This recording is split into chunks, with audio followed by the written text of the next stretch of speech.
ਅੰਦਰ ਹੋਵੇ ਗੁੱਪ ਅੰਧੇਰਾ, ਅੰਦਰ ਹੋਵੇ ਗੁੱਪ ਅੰਧੇਰਾ, ਤੇ ਬਾਹਰ ਦੀਵੇ ਬਾਲਾਂ ਮੈਂ। ਤੇ ਝਾੜੂ ਲਾਵਾਂ ਮਸਜਿਦ ਅੰਦਰ, ਤੇ ਝਾੜੂ ਲਾਵਾਂ ਮਸਜਿਦ ਅੰਦਰ, ਤੇ ਦਿਲ ਵਿੱਚ ਓਲੀ ਗੱਲਾਂ ਮੈਂ।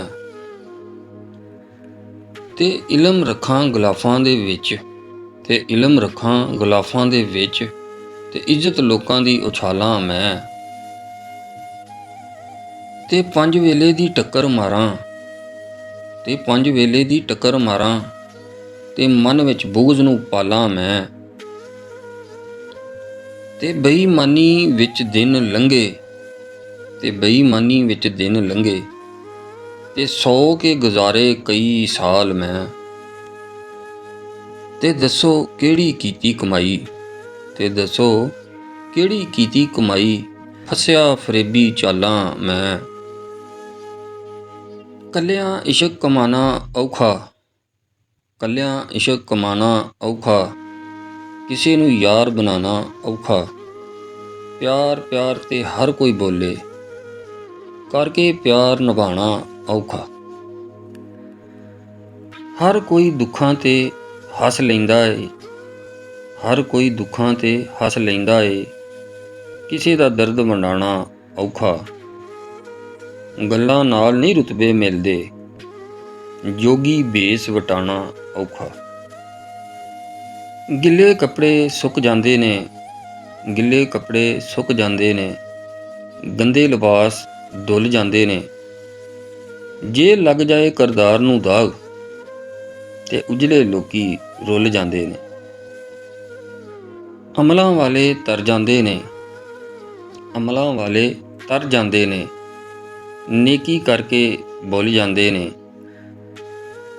ਜੇ ਨਾ ਰੱਖੀਏ ਪਰਦਾ ਕਿਸੇ ਦਾ, ਜੇ ਨਾ ਰੱਖੀਏ ਪਰਦਾ ਕਿਸੇ ਦਾ, ਤੇ ਆਪਣੇ ਰਾਜ਼ ਵੀ ਖੁੱਲ੍ਹ ਜਾਂਦੇ ਨੇ। ਕਿਸੇ ਤਨ ਦੇ ਲਿਬਾਸ ਚਿੱਟੇ ਨੇ, ਕਿਸੇ ਤਨ ਦੇ ਲਿਬਾਸ ਚਿੱਟੇ ਨੇ, ਕਿਸੇ ਪਾਏ ਚੋਲੇ ਕਾਲੇ ਨੇ। ਕੁਝ ਫਰਕ ਨਹੀਂ ਪੈਂਦਾ ਰੰਗਾਂ ਨਾਲ, ਜੇ ਲੱਗੇ ਮਨ ਵਿੱਚ ਜਾਲੇ ਨੇ। ਸਾਨੂੰ ਕਿਸੇ ਨੇ ਜਾਂਦਿਆਂ ਰੋਕਿਆ ਹੀ ਨਹੀਂ, ਸਾਨੂੰ ਕਿਸੇ ਨੇ ਜਾਂਦਿਆਂ ਰੋਕਿਆ ਹੀ ਨਹੀਂ, ਅਸੀਂ ਕਿਸੇ ਦੇ ਰੋਕਿਆਂ ਰੁਕਣਾ ਨਹੀਂ। 4 ਦਿਨ ਪੈਣੀ ਏ ਮਿੱਟੀ ਬੁਲਿਆ, 4 ਦਿਨ ਪੈਣੀ ਏ ਮਿੱਟੀ ਬੁਲਿਆ, ਸਾਡਾ ਨਾਮ ਹੀ ਕਿਸੇ ਨੇ ਪੁੱਛਣਾ ਨਹੀਂ।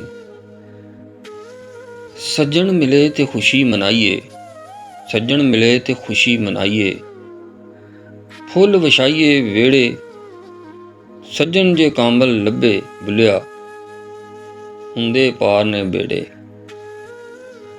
ਕੋਈ ਕਿਸੇ ਦੀ ਗੱਲ ਨਹੀਂ ਸੁਣਦਾ, ਕੋਈ ਕਿਸੇ ਦੀ ਗੱਲ ਨਹੀਂ ਸੁਣਦਾ, ਲੋਕਾਂ ਨੂੰ ਸਮਝਾਉਣਾ ਔਖਾ। ਮਾਹੀ ਤੇ ਤੇਰੇ ਅੰਦਰ ਵਸਦਾ, ਮਾਹੀ ਤੇ ਤੇਰੇ ਅੰਦਰ ਵਸਦਾ, ਤੈਨੂੰ ਐਵੇਂ ਪੈਣ ਭੁਲੇਖੇ। ਯਾਰ ਫਰੀਦਾ ਬੂਹੇ ਯਾਰ ਦੇ ਮਰੀਏ, ਯਾਰ ਫਰੀਦਾ ਬੂਹੇ ਯਾਰ ਦੇ ਮਰੀਏ, ਭਾਵੇਂ ਵੇਖੇ ਜਾਂ ਨਾ ਵੇਖੇ। ਤੇ ਨਹੀਂ ਲੰਘਦਾ ਵਕਤ ਵਿਛੋੜੇ ਦਾ, ਤੇ ਨਹੀਂ ਲੰਘਦਾ ਵਕਤ ਵਿਛੋੜੇ ਦਾ, ਬਿਨ ਯਾਰ ਗੁਜ਼ਾਰਾ ਕੌਣ ਕਰੇ। ਦੁਨੀਆ ਤੋਂ ਕਿਨਾਰਾ ਹੋ ਸਕਦਾ ਹੈ, ਦੁਨੀਆ ਤੋਂ ਕਿਨਾਰਾ ਹੋ ਸਕਦਾ ਹੈ, ਯਾਰਾਂ ਤੋਂ ਕਿਨਾਰਾ ਕੌਣ ਕਰੇ। ਇੱਕ ਦਿਨ ਹੋਵੇ ਤੇ ਲੰਘ ਜਾਵੇ, ਇੱਕ ਦਿਨ ਹੋਵੇ ਤੇ ਲੰਘ ਜਾਵੇ, ਸਾਰੀ ਉਮਰ ਗੁਜ਼ਾਰਾ ਕੌਣ ਕਰੇ।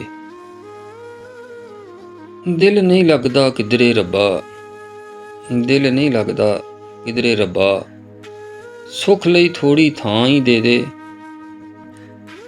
ਗੱਲਾਂ ਕਰਕੇ ਮੋੜ ਦਿਆਂਗਾ, ਥੋੜ੍ਹੀ ਦੇਰ ਲਈ ਮਾਂ ਹੀ ਦੇ ਦੇ।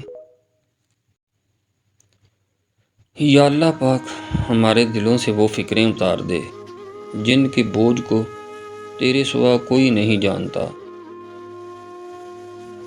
बाज़ औक़ात कोई इंसान हमें अपना दुखड़ा सुनाकर महज दिल का बोझ हल्का कर रहा होता है और हम उसका बोझ हल्का करने की बजाय اس پر نصیحتوں کا بوجھ لاد دیتے ہیں۔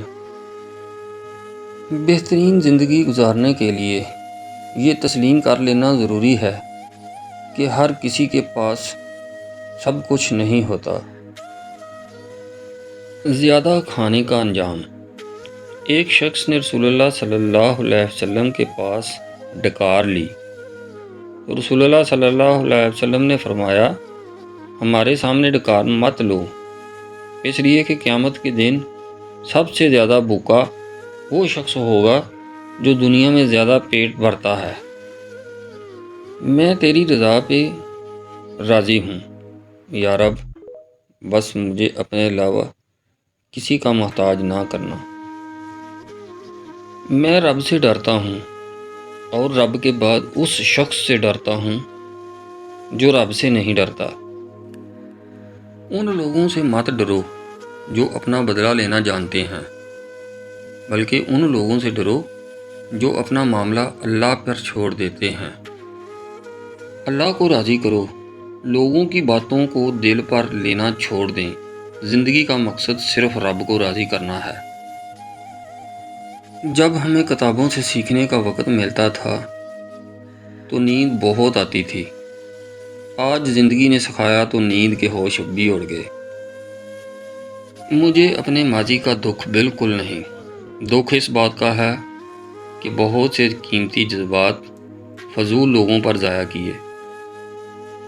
الفاظ کی تلخیاں جب ادب کا دائرہ پار کرتی ہیں تو دلائل اور وضاحتیں دم توڑ جاتی ہیں اور باصول انسان جیتی ہوئی جنگ ہار جاتا ہے۔ مجھے صبر میں رکھنا مولا، کبھی گرنے نہ دینا، نہ کسی کی نظروں میں نہ کسی کے قدموں میں۔ آمین۔ خدا ہر ماں باپ کو اتنی عمر دے کہ وہ ساری خوشیوں کو دیکھ سکیں جو انہوں نے اپنی اولاد کے لیے مانگی ہیں۔ بات صرف احساس کی ہے، کسی کو 2 پل میں ہو جاتا ہے اور کسی کو صدیوں بعد بھی نہیں ہوتا۔ جن لوگوں کی زبانیں ہمیشہ دوسروں کے لیے دعا میں متحرک رہتی ہیں، اللہ کبھی بھی ان کی جھولی خالی نہیں رکھتا۔ یا اللہ ہمیں ہمیشہ اپنے حفظ و ایمان میں رکھ، صحت کاملہ اور رزق میں وسعتیں عطا فرما۔ ہمارے وہ الفاظ بھی تحفہ ہیں جو دوسروں کو آگے بڑھنے کا حوصلہ دیتے ہیں۔ ہمیشہ یہ اظہار کریں کہ آپ بالکل ٹھیک ہیں، چاہے زندگی آپ کو کتنی ہی مشکلات میں کیوں نہ ڈالے، کیونکہ رازداری دوسروں کے رحم کرنے سے کہیں زیادہ خوبصورت ہے۔